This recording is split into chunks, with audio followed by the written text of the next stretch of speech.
Hey, so today I'm going to show you some fantastic basketball drills that you can run with your team that can help you learn how to run a full court press a little bit better.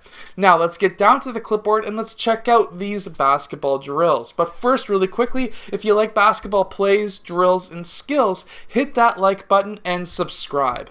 Okay, so first what we're going to start with is 2 defensive players and 1 offensive player. You can run this on both sides of the court if you had a lot of players. If you don't have many players in your practice, you can run it on just one court or one side and trying to beat it past half. Either way, you only really need to have half of a basketball court. And what we're going to have here is both players 1 and 3 trying to cut off player 1 from going up the middle and to try and force him towards the sideline. As you already know, in a press defense, you want to trap players in these corners because obviously once they get to those corners, they're trapped. They can't go back over the court, they can't dribble up, and they should not be able to get a pass through, so that means that they are trapped. So, how we are going to run this is by starting 2 players at each elbow and 1 player underneath the basket.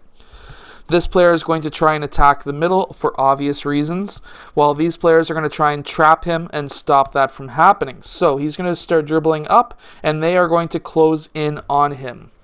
At this point, he's going to be forced to go left or right.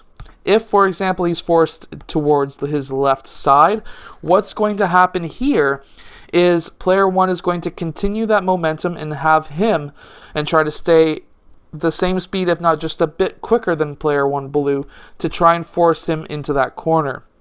Meanwhile, player 3, what he is doing is bringing up the rear and stopping the ability for player 1 blue to do a crossover or a reverse dribble to try and dribble back over towards the other side. He is also trying to stop that spin move so that player 1 can get an advantage and start going towards the other side. So, if, for example, if player 1 was to do a reverse dribble and start attacking the other side, now it's player 3's turn to match his speed and force him over towards this corner, and it is player 1's turn to now come and take the rear to stop the reverse and the spin from happening. And of course, we only have 8 seconds on this side of half, so you're going to be counting as a coach, or you can have your players count out loud to try and put the pressure on. And from there, you can see which player is the better ball handler. It's going to be really great for ball handling skills, but it's also a fantastic drill to learn how to run the full court press. Now, in this next drill, we're stacking the drill. What that means is we're making the same drill harder. So we're going to have 2 offensive players, and we're going to have 3 defensive players. This player is the one who is trying to force the ball handler towards the sideline. Once that happens, that's going to be player 2's turn to match player 1's speed and try and force him over towards that corner. Meanwhile, player 1 is bringing up the rear, and player 3, his job is to not allow player 4 blue to get that ball.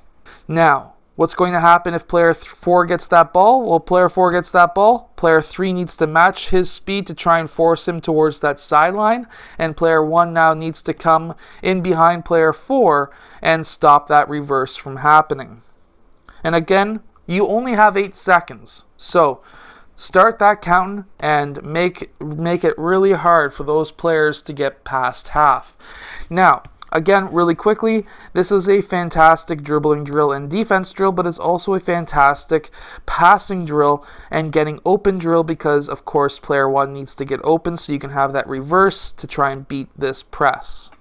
And all of these drills are going to be helping your defense, your offense, all at the same time.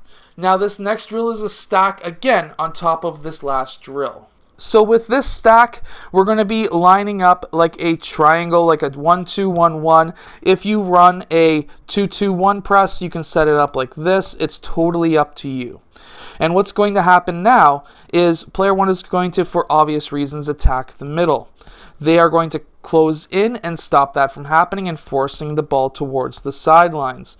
Meanwhile, player 1 is, for obvious reasons, going to want to pass out of that double team, and player 5 should if he was smart and if he knows what he's doing, he's going to try and attack that gap, and that's what we're going to see happen here. Player 4 and 2 are going to then close off on that. Player 3 is going to move over.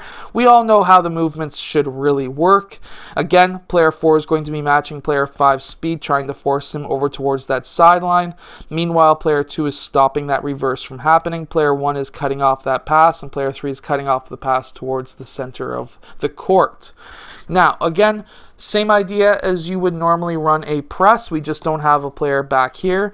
So the nice thing with these drills is you can get most of your players playing at the same time. If you have a 12-player or a 15-player lineup, you could be taking up both halves and trying to do the same thing, just trying to attack, getting the ball past half. And again, this is going to be helping not just your defense, but also your offense in being able to get the ball past half. Knowing what to do, some of the basics. Of course, you're not running your own press break plays, but at least if they get stuck, they're going to be remembering back to this and knowing how to attack a press defense, attacking the gaps and things like that. And meanwhile, your defense or your players are also learning how to run defense as well.